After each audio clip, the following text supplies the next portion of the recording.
man sāca Krīvas Lode, un šobrīd esmu uzņēmuma kafijas risinājuma uzņēmuma kofijādēs vadītājs Latvijā. Un, principā es sevi saucu arī par pārdošanas entuziastu, jo vairāk kā 20 gadus strādāju tieši pārdošanas jomā. Un šodien es jums izstāstīšu par to, kā manā skatījumā veiksmīgi nodarboties ar pārdošanu B2B segmentā. Un daudz kur iespējams, ka kaut kas sakritīs jau ar Imanta teikto, taču mazliet varbūt no citas skatu punkta arī to ieraudzīsim. Tas, ar ko es gribētu sākt ar to, iekšēji atbildēt uz jautājumu, vai tu esi pārdevējs vai katrs varbūt pārdevējs, kurš ir izdomājis, ka viņš gribētu par tādu kļūt. Un mana atbilde, ja man pieredze šo te vairāk kā 20 gadu laikā ir tāda, kad katrs var mēģināt pārdot, bet ne katrs var kļūt par ļoti labu pārdevēju. Un tāpēc, manuprāt, lai vispār nonāktu pārdošanā un strādāt par pārdevēju, būtu sākumā jāatbild pašam sev uz jautājumu, kas tad tev vispār patīk pārdošanā. Piemēram, man pārdošanā patīk gala rezultāts, man pārdošanā patīk tas, ka es kaut kādā sarežģītā situācijā esmu spējis atrast klientam tādu piemērotu risinājumu, un tas man tiešām sniedz gandarījumu. Bet es in generāli mīlu citus cilvēkus, un tas man noteikti palīdz sajust un kaut kādā empātiski attiekties pret citiem cilvēkiem. Vai visi pārdošanā iesaistītie cilvēki vai pārdevēji ir ja viņu personības ir radītas pārdošanas amatam, es saku, ka nē. Tāpēc man liekas, ka ļoti svarīgi saprast, dzīve ir īsa un saprast, vai tu gribi vispār būt pārdevējs. Un ja atbildi ir jā, tad tālāk ir vērts mācīties un attīstīties. Tikpat svarīgi sev ir pateikt un atbildēt uz jautājumu, kas tev nepatīk pārdošanā. Piemēram, man visvairāk visu dzīvi nav paticis pārdošanā kaut kādu CRM pildīt. Es ļoti labi tagad uzņēmuma vadītāju pozīcijām, iepriekš no pārdošanas vadītāju pozīcijām esmu apzinājies, cik svarīgi ir pildīt CRM un uzturēt šo te datu bāzi. Taču tad, kad tas ir jādara, tas prasa laiku, tas ir rutīna veida darbs, un tādam īstenam pārdevējam tie rutīna darbi nemaz tā īsti nevadās.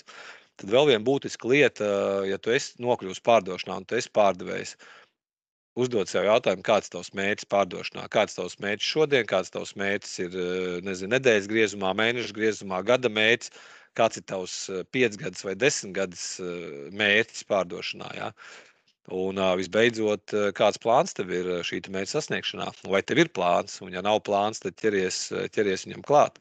Un jau uz šiem jautājumiem tu šodien nespēji atbildēt un rītā nevēlies atbildēt, tad galvenais jautājums, uz ko tad ir jāatbild, vai es savā dzīvē gribu būt pārdevējs.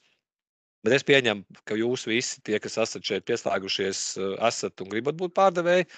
Tāpēc īsumā par B2B pārdošanas raksturu lielumiem. Es esmu strādājis gan mazumtirdzniecībā pārdošanā kā pārdevējs, gan arī B2B pārdošanā kā pārdevējs.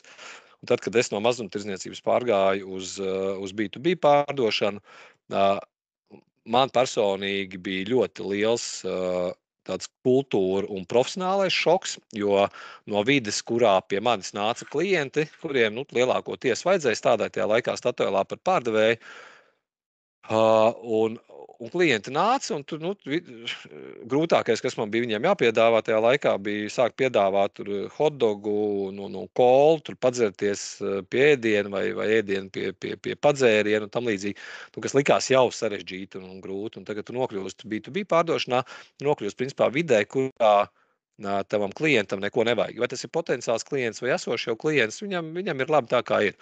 Un tad jāsāks uzdot jautājumu, vai klientam patiešām neko nevajag, vai viņam patiešām neko nevajag šodien, vai klientam nevajag, tāpēc, ka viņš nezina, ka viņam vajag, vai arī klientam patiesībā vajag, bet viņš nav to gatavs atklāt, ka viņam vajag. Un vēl viens, man liekas, tāds klasisks stāvoklis ir, ka pārdevējs jau pats zina, ko klientam vajag.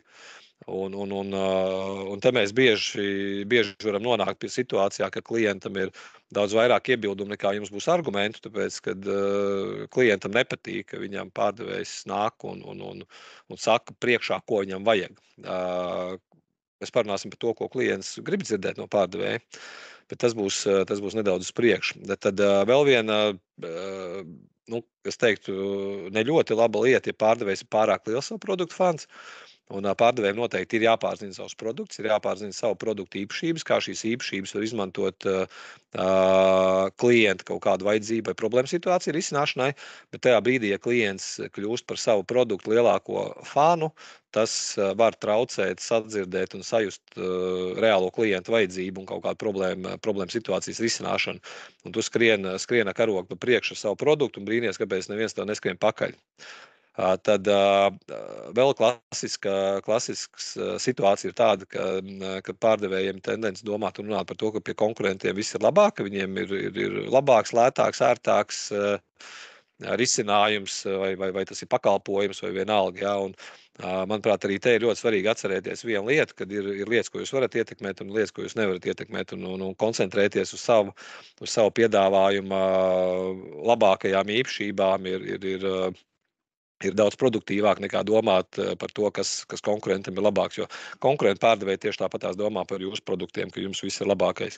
Tad vēl viena būtiska lieta, ka vakardienas perfektais risinājums vairs nav perfekts šodien. Un tas bieži vien pārdevējiem rada tādu frustrāciju, ka tas, kas klientam bija labi vakar, šodien viņam vairs nav labi. Un tas var būt arī līguma periodā, ja, kad mēs esam noslēguši, nezinu, divu gadu līgumu. Un pēc gada klients saka, klausies, mums tur līgums ir, bet varbūt jūs tur varat kaut ko izdomāt savādāk, kaut ko tur tomēr to cenu vai vēl kaut ko. Un tad ir jāmeklē risinājums, lai tavam uzņēmumam viss ir labi un lai klientam vienlaicīgi viss ir labi. Vēl viena būtiska lieta, visu izsaka zemākā cena, un kad klients pasaka par dārgu, tas iebildums izsit ķeblīt no kāja apakšas gandrīz ikvienam, kurš pārdošanā ir bijis. Un, man nostāja tāda, ka, ja tas tiešām ir kaut kāda zemākās cenas konkurss, piemēram, valsts iepirkums, kur zemākā cena izsaka visu, tad tur vairs nevajag pārdot. Tur ir jāmeklē kaut kāds optimālākais izmaksu ziņā optimālākais risinājums, kur piedāvāt un tad citi, jo pārdot ar zemāko cenu, tur nevajag nekādas pārdošanas prasmes. Vēl viena lieta, kas pārdevējiem ir izaicinoši saprast, ja nostādīt sevi starp klientu un savu uzņēmumu, kur viņš pārstāv. Un tad vairāk, nereti pārdevēji vairāk varbūt jau nosliecās būt par klientu advokātiem, varbūt aizmirstot kaut kādā mērā, ka īstenībā uzņēmumā vajadzētu nopelnīt naudu, tāpēc, ka uzņēmums maksā algu. Un kā atrast šo balansu starp to, lai klients ir priecīgs un apmierināts, bet uzņēmums nopelnīs naudu, tāda win-win pozīcija.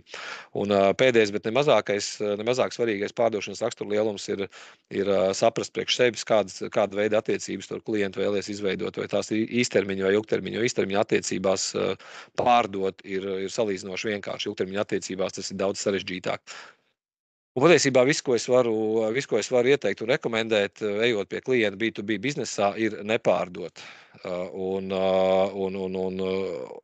Kāpēc? Tāpēc, kad klients pie sevis ierauga pārdevēju, tad, lai cik tas varbūt dīvaini neliktos, tad viņš visbiežāk uz pārdevēju skatās kā uz tādu varbūt neapdraudējumu, bet risku. Jo viņa galvā galvenais pārdevēju uzdevums ir kāds pārdot, nopelnīt. Un nopelnīt uz mana kā klienta rēķina. Ja? Un viens neizdomājas un nedomā par to, ka pārdevēja uzdevums patiesībā nav kaut ko tev pārdot. Pārdevēja galvenais uzdevums ir atrisināt kaut kādu klientu vajadzību vai problēmu.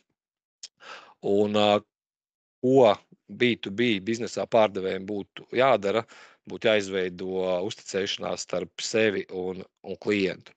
Un kā likums, uzticēšanās dod iespēju pārdot vairāk, uzticēšanās dod iespēju pārdot dārgāk, uzticēšanās dod iespēju vispār pārdot. Un ilgtermiņa attiecību veidošanai ir pavisam vienkārša formula, ko jūs tagad redzat priekšā, kad, lai izveidotu uzticēšanos starp pārdevēju un klientu, Jūsu sniegumam ir jābūt labākam nekā no jums sagaida klients, un tam ir jānotiek ilgstošā laika periodā. Uzticību zaudēt var ļoti ātri atgūt, iespējams, viņu nevar nekad, un tāpēc jūsu kā pārdevēja ikdienas uzdevums ir nepārtraukti klientam nodrošināt tādu, nezinu, servisu, produktu kvalitāti vai pēcpārdošanas servisu ilgstošā laika periodā, lai šī uzticēšanās līkni iet uz augšu. Un, ko tad jums jādara tā vietā, lai pārdot? Jums ir jādara nekas cits, kā jāatrisina klienta problēma. Klients patiesībā var nezināt savu kaut kādu izaicinājumu vai problēmu vai vajadzību. Klients var viņu zināt. Jūsu uzdevums ir viņu atrast, iespējams viņu radīt. Klientam var arī nebūt nekāda vajadzība, bet jūsu iespēja un uzdevums ir radīt šo klientu vajadzību. Kā to izdarīt? Nedaudz jau Imants pieskārās arī pie šīs jautājuma uzdošanas. Es ļoti dziļi detalizētajā neiešu iekšā. Atvērt, slēgt vai uzvedinošu jautājumu. Katram jautājumu veidam ir kaut kāda sava loma. Un ja mēs paskatāmies, kas ir 80 un 20, tad pārdošanas procesā 80% jautājumu ir jābūt atvērtiem. Un tikai 20% ir jābūt, vai viņi var būt uzvedinoši vai slēgti. Atvērtie jautājumi, ko viņi dod, principā viens no svarīgākajiem uzdevumiem atvērtam jautājumam pārdošanas sarunā ir likt klientam domāt. Jo, ja jūs uzdodat slēgtu jautājumu, klientam nav jādomā, viņš atbild ar jā vai nē. Savukārt, ja jūs uzdodat atvērtu jautājumu, klientam ir jāsāk domāt. Un jo vairāk atvērts jautājums jūs uzdosiet, jo vairāk jūs uzzināsiet par klientu, jo vairāk jūs uzzināsiet par klientu, jo lielāks iespējas, ka jūs noslēgsiet darījumu. Jo vairāk jūs uzdosiet jautājumus un uzzināsiet par klientu, jo daudz lielāka iespējamība, ka jūs nesaņemsiet iebildumus, kurus, kā jau Imants arī minēja, kurus visticamāk normālā pārdošanas procesā ir dabiski saņemt. Otra ļoti būtiskā lieta ir klausīties un sadzirdēt. Un viens pētījums parādīja, kas notika Amerikā, parādīja tādu reālo bildi starp to, ko klients, piemēram, vēlas pateikt. Nevis klients, bet pārdevējs, un ko klients vispār atceras no tā visa. Ja? Un ja pārdevējs ir vēlējies pateikt kaut kādu savu sakāmu apjomu 100% apmērā, reāli pasaka 80%, klients no visa sadzird 60%, saprot no tā visa, ko viņš ir sadzirdējis 40%, un atceras tikai 10% no viss tā, kas ir pateikts. Tāpēc nav jēga daudz runāt ar klientu, ir jēga uzdot jautājumus un klausīties, un 70 līdz 80% visā pārdošanas procesā jums kā pārdevējam ir jāklusē un jāklausās, ko saka klients. Un klausīties ir grūti, vai klausīties var uztrenēt? Jā, bet klausīties ir grūti, un te ir vesela virkne kaut kādu ierobežojumu un barjeru, kas tam traucē. Gan tas, ka mēs koncentrējamies uz to, ko mēs sakām, tad mēs koncentrējamies ļoti uz rezultātu, cik ļoti mēs gribam pārdot. Tad vēl viens, starp citu, interesanti klausīšanās barjeri ir tāda, ka mēs domājam daudz ātrāk nekā runājam. Normāls cilvēks minūtē var izrunāt kaut kāds no 150 līdz 180 vārdiem. Un savukārt domās cilvēks var izrunāt, domāt var līdz pat 800 vārdiem minūtē. Tas nozīmē, ka, ja mums pretī saruna biedrs runā normālā valodā, tad mēs jau paralēli varam domāt, es jau visu sen esmu sapratis, izdomājis jau trīs teikumus uz priekšu, ko tu man tuļņo pateiks. Ja? Tā kā tad es neiešu tagad cauri katram, lai netērētu laiku, bet šīs te barjeras ir iespējams nojaukt un vajag nojaukt, un to var izdarīt trenējoties.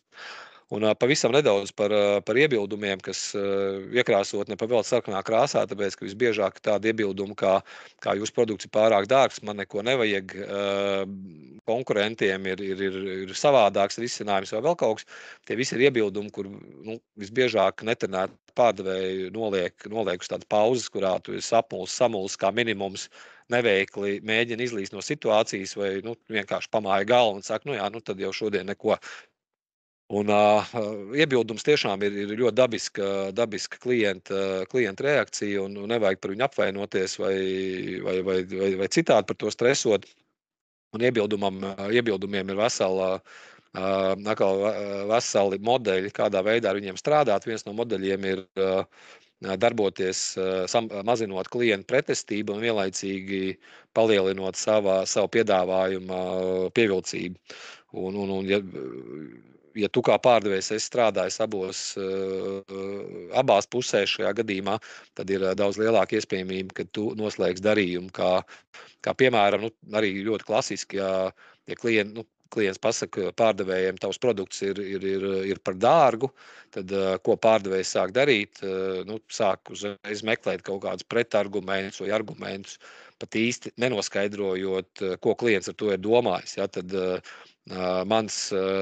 mana pieredze un mana praksa ir tāda, ko es daru, es sākumā uzdodu precizējošus jautājumus, kad svarīgi ir pamatot, piemēram, lai varētu labāk izprast, ko jūs domājat ar pārāk dārgu, sakiet, lūdzu, tieši salīdzinot ar kādu produktu vai salīdzinot ar ko mans piedāvājums ir pārāk dārgs. Un tad klients sāk stāstīt, un tādā veidā mēs noskaidrojam, cik pamatots vispār ir šis iebildums, kad produkts ir pārāk dārgs. Mēs pat nezinām, vai klients salīdzina tur ābolus ar āboliem vai ābolus ar bumbieriem, jā, un tā tālāk. Un tad, tad ir vesela soļu virkni, kādā veidā var iziet cauri praktiski jebkuru iebildumu, gala beigās novedot viņu līdz pārdošanai. Tad vēl viena būtiska lieta ir apzināties B2B pārdošanā pārdevējiem pašam, kādas ir tavas stratēģijas. Un viens ir, uz kādiem klientiem tu koncentrējies un orientējies, vai tev ir skaidrs, kādus jaunus klientus tu gribi piesaistīt, vai tev ir skaidrs, ar kādiem esošiem klientiem, kā tu strādās, pie kuriem tu jaunas produktu grupas gribi ietirgot, pie kuriem tu gribi palielināt savu pārdošanas šo te peļņas procentu, pie kādiem klientiem, ar kādu produktu tu iesi. Kādus argumentus tu izmantos, ejot, piemēram, pie jauna klienta vai ejot pie esoša klienta ar jaunu produktu grupu, ar kādiem argumentiem tu ies, kādas pārdošanas metodas tu izmantos, cross-selling, upselling, miedarbības metodas un tā tālāk. Un visbeidzot pēdējais, bet ne mazāk svarīgais, kā tu uzņemsies atbildību par to, kas tev būs izdevies vai nebūs izdevies. Piemēram, arī par zaudētiem klientiem man personīgi ļoti nepatīk zaudēt kādu klientu, ik pa laikam sanāk, tāpat kā iegūt, un svarīgi ir to uztvert kā mācību. Ja sanāk zaudēt klientu, sliktākais, ko mēs varam, aizsūtīt klientam dusmīgu e-pastu vai pateikt, likt klientam justies vainīgam par to. Un labākais, ko mēs varam darīt, ir pateikties par mūsu līdzinējo foršo veiksmīgo sadarbību, ilgadējo, un noskaidrot, kurā brīdī mēs varam atkal pie klienta iet, zvanīt viņam un mēģināt atgūt klientu uzticību. Pasaulē ir 8 miljardi iedzīvotāji, katrs no tiem ir ar atšķirīgu ārienu, personību, iekšienu un tā tālāk, bet jebkurš no viņiem kaut kādā dzīves posmā grib justies īpašs, un tajā brīdī, kad šis cilvēks ir jūsu klients, atcerieties vienu, ka šis klients grib justies sadzirdēts, grib justies uzklausīts, grib justies īpašs, un viņš grib no jums saņemt risinājumu. Un dažas bildes ekrānā, tās, ko jūs varat redzēt, parādīšu jums. Šeit ir viena bilde, vēl viena bilde, vēl viena bilde, vēl viena bilde. Katrā no šīm bildēm, ko es jums nu pat rādīju, ir attēlots kaut kādas emocijas, kaut kāds fons un tā tālāk, kā piemēram šajā bildē. Kāds var saskatīt bezcerību vai izmisumu, kāds var saskatīt sāpes. Es pieņemsim saskatu gaismu tuneļa galā. Un patiesībā pārdošanā līdzīgi kā dzīvē nav svarīgi, ko tu redzi, bet ir svarīgi,